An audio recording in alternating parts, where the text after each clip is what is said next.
Hi, I'm Bill McLaughlin, Editor-in-Chief of Furniture Today. Welcome to this week's edition of Frontline Friday, the Market is Almost Over edition. As you are watching this, we have completed market, but today it's Wednesday and there's still more to be done. It's been a busy market, a lot of activity. Attendance was interestingly good in waves. What we heard from folks is there was an early wave on as early in some cases as Monday and Tuesday. There was a second wave on Wednesday, Thursday, Friday, and then a third wave coming through. So if you take all of the waves, it was a good market, lots of business going on, a lot of activity, a lot going on obviously in the sourcing category as people are looking to get capacity, consistent quality, and trying to make sure in a lot of cases that they get their goods before Chinese New Year.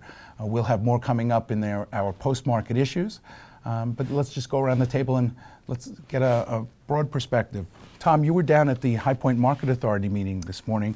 What went on there? Well, it was a very interesting conversation that they had. They talked about, they have several committees that work in different areas, entertainment, logistics, all sorts of things, concierge service. And these committees really have been working hard on really developing some ideas and things to enhance the market experience for retailers, designers, anyone who attends market. So really what they are talking about doing in each area is bringing some heightened market experiences in the future. We're talking probably as early as next April.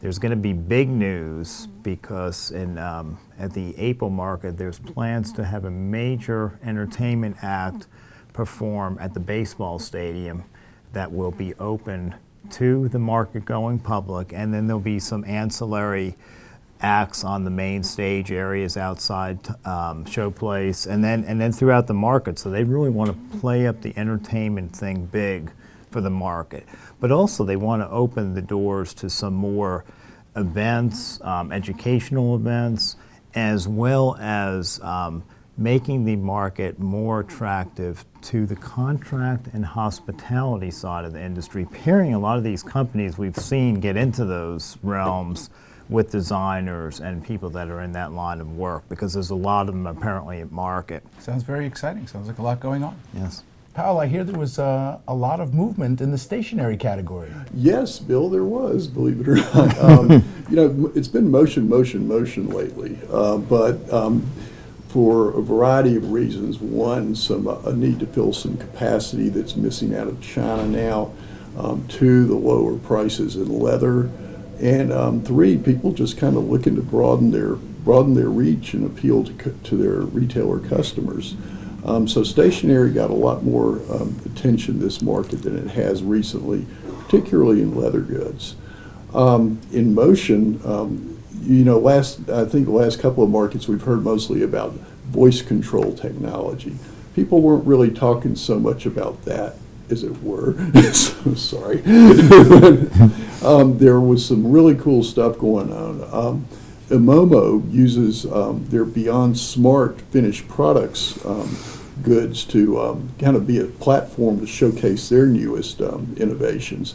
And they came out with this little, you know how you see sockets for iPad tables, things like that. They brought out a powered socket that has this market they showed a lamp with infinite positioning that runs off of that.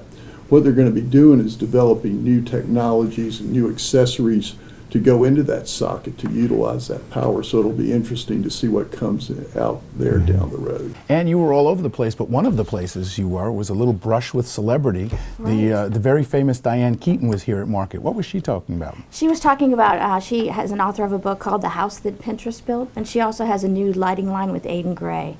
So it was great. It was standing room only in the High Point Theater to hear her speak, and she started with some tales about when she was a child, and she heard the story of the three little pigs, and they had a brick house that wasn't blown down, so she always wanted to have a brick house. And so then she went into her journey, her lifelong journey to build the house. But she was very humorous and very self-deprecating, and she and Randall Weeks, who's the CEO of Aidan Gray, have hinted that they're going to work together on additional lines in the future. So it'll be exciting to see what she comes up with, and it was a fun keynote speech. So the highlight here, if you missed it, was more to come, and more to come. So till next week, I'm Bill McLaughlin with Furniture Today saying back to market. All right.